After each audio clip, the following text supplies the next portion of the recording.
Tigran Kazazian, vous avez choisi un grand compositeur et joueur de oud, Georges Kazazian. Il s'agit de votre père en principe. Donc je ne vous demande pas pourquoi en fait, on passe à la suite. Non, je plaisante, on va écouter quelques notes. En tous les cas, vous avez été bercé par sa musique et ça vous est venu sur le tard d'ailleurs, le oud à 19 ans.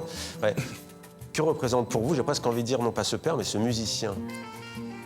Le début en fait de mon parcours, parce que même si j'ai écouté la musique depuis que je suis petit à la maison, mais c'est à 19 ans que j'ai décidé vraiment de l'écouter avec conscience. Il a dit quoi à ce moment-là? Je lui ai pas dit, je lui ai pas dit tout de suite, mais quand je l'ai écouté, ça m'a pour la première fois, je sentais que je comprenais le langage. Il m'expliquait la vie et je comprenais tout. Ouais. Alors que je ne comprenais rien à l'époque de ce qui se passait dans ma vie.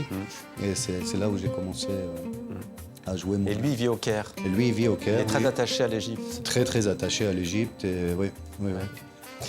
Erij Seiri, vous avez choisi un livre, La civilisation judéo-chrétienne, anatomie d'une imposture, de l'historienne tunisienne Sophie Bessis. Pourquoi ce coup de cœur? Parce que ça me parle beaucoup, surtout avec le film que j'ai fait, qui raconte aussi un peu une narration inversée, avec des termes un peu qui sont instrumentalisés. Dans le monde arabe, on a ce complot judéo-chrétien contre le monde arabe. Dans l'Occident, on a ce complot islamiste contre l'Occident. Donc je trouvais ça intéressant de croiser tout ça et de réfléchir à ces termes et qu'est-ce qu'ils veulent dire. Et à quel point, en fait, ils excluent l'autre à chaque fois. Et c'est un peu ce que je raconte aussi dans mon film. Ouais, mais voilà, le trait d'union entre la littérature et le cinéma. Laura Ilonati, vous avez choisi un livre également, Boléro, de Ahmed Altan. Pourquoi ce coup de cœur? J'avais adoré Madame Hayat, son précédent roman. Et là, dans Boléro, il réexplore le désir féminin, la découverte de ce désir avec un couple dangereux, en fait, avec un homme qui a maille à partir avec le pouvoir, toujours en arrière-plan, très inquiétant.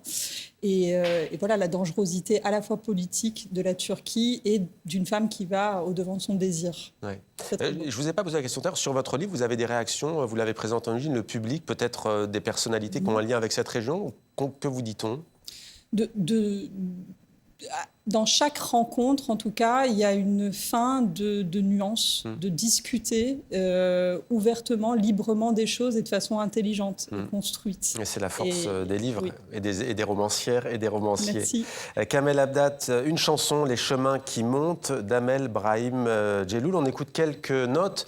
Il me semble que c'est une reprise d'un grand titre d'Idir. Qu'est-ce qui vous plaît? Quand on va entendre sa voix, effectivement, on n'aura plus besoin vous n'aurez plus besoin d'expliquer votre choix. Ouais. Mais tout de même, est-ce que vous pouvez en dire plus sur cet artiste? Il n'y a rien à dire sur Amel Brahim Djeloul. Au-delà de la technique vocale, elle est soprano. C'est l'émotion. Moi, j'ai assisté au spectacle et très peu de fois dans ma vie, j'ai pleuré en écoutant Idir et Jamal Alem interpréter avec autant de talent, d'émotion. Elle est exceptionnelle. Ouais, elle est majestueuse, c'est vrai. Sa voix nous emporte.